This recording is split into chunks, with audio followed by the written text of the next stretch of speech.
अगर मैं आप लोगों को किसी शहर की किसी जगह को ढूंढने के लिए कहूँ तो आप क्या करोगे?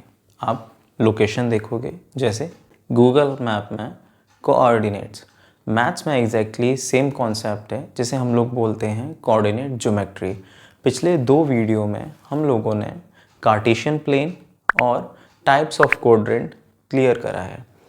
अगर आप लोगों ने ये दोनों वीडियो नहीं देखी हैं तो अभी जाकर ये वीडियो चेकआउट कर लेना, क्योंकि किसी भी टॉपिक की कॉन्सेप्ट की फाउंडेशन बहुत ही ज़्यादा इम्पॉर्टेंट होती है। आज हम लोग ऑर्डर्ड पेयर और plotting of points in Cartesian plane पढ़ने वाले हैं। वेलकम यू ऑल इन आपका अपना math expert I am Jibran. चलिए स्टार्ट करते हैं आज की लर्निंग। ऑर्डर्ड पेयर क्या होता है? ऐसा पेयर जो कि एक स्पेसिफिक सीक्वेंस में लिखा जाए ऑर्डर्ड पेयर कहलाएगा। कैसा स्पेसिफिक सीक्वेंस?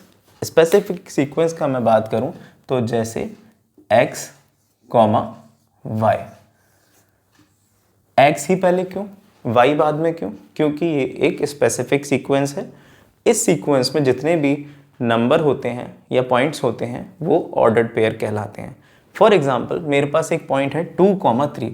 तो 2, 3 मेरे पास जो पॉइंट है, तो पहला जो ये पॉइंट हुआ इसे हम लोग बोलेंगे x का कोऑर्डिनेट।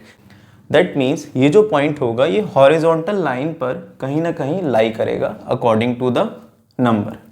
ऐसे ही जो नेक्स्ट पॉइंट है ये कहलाएगा y का ऑर्डिनेट। दैट मीन्स इसको हम लोग कहीं ना कहीं वर्टिकल लाइन पर प्लेस करेंगे। तो जैसे कि ये पॉइंट है 2, 3, ये देखते हैं x एक्सिस पे, तो 2 यहाँ पर आ रहा है और 3 यहाँ पर आ रहा है। तो इस पॉइंट की जो पोजिशनिंग होगी वो यहाँ कहीं होगी। मान लेते हैं इस पॉइंट का नाम b है। तो एक एग्जांपल देता हूँ, जैसे कि फॉर अ व्हाइल हमारे पास एक पॉइंट है 2, 3 और एक और पॉइंट है जिसका नाम है 3, 2।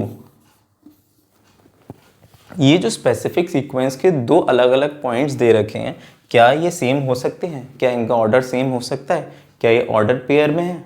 तो चेक करते हैं। बेसिकली किसी भी पॉइंट की जब हम लोग ग्राफिकल रिप्रेजेंटेशन चेक करते हैं तो हमें बहुत ही क्लियरिटी से पता लग जाता है कि ये जो 2 पॉइंट हैं ये ऑर्डर्ड पेयर में हैं या ये एक स्पेसिफिक सीक्वेंस को फॉलो करते हैं या नहीं करते। ऐसे ही जो नेक्स्ट पॉइंट है, जैसे कि फॉर एग्जांपल 2, 3 हम लोग पहले भी प्लेस कर चुके हैं, ये यहाँ पर कहीं पॉइंट आ रहा है और क्लियरिटी से देखो ऐसे करके, तो ये 2, 3 हो गया। इन द सेम वे 3, 2 की पोजिशनिंग देखते हैं हम लोग। 3 ये रहा, 2 ये रहा, तो 3, 2 यहाँ कहीं आएगा। मान लेते हैं ये पॉइंट A है, ये पॉइंट B है, तो इस पॉइंट को हम लोग नाम देंगे A। तो जैसा कि आप लोगों ने देखा, पॉइंट का ऑर्डर्ड पेयर में होने के लिए एक स्पेसिफिक सीक्वेंस जो कि हम लोगों ने शुरू से देखा था x, y, हम लोगों को फॉलो करना पड़ेगा और उसी की पोजिशनिंग जब हम पॉइंट की करेंगे तो हम लोगों के सामने कुछ ऐसा स्ट्रक्चर बन के आएगा। तो इससे हम लोगों को ये पता लगा कि ये जो दोनों पॉइंट्स हैं ये बराबर नहीं है। That means they are not equal. So basically जब पोजिशनिंग पॉइंट की डिफरेंट होगी तो वो ऑर्डर्ड पेयर नहीं होगा। इसी में आगे टॉपिक है positioning of point. Positioning of point बहुत ही ईजी है। जब हम लोगों को ऑर्डर्ड पेयर पता लग जाता है देन पोजिशनिंग ऑफ पॉइंट बहुत ईजी हो जाता है। फॉर एग्जाम्पल हमारे पास एक और पॉइंट है जिसे हम लोग बोलेंगे -4, 2।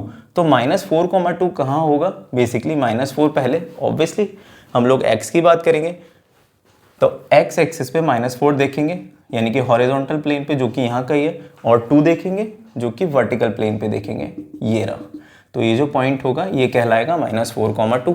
सो ऐसे ही हम लोग जो भी पॉइंट हमें दिए जाते हैं हम उनकी पोजिशनिंग निकाल सकते हैं। तो ये कुछ था आज की इस वीडियो में। आई होप आप लोगों को समझ में आया होगा। नहीं आया हो, कोई भी डाउट हो तो आप कमेंट में जाके इस चीज़ को पूछ सकते हैं। तब तक के लिए kindly like this video, subscribe this channel और कीप शेयरिंग। Stay tuned.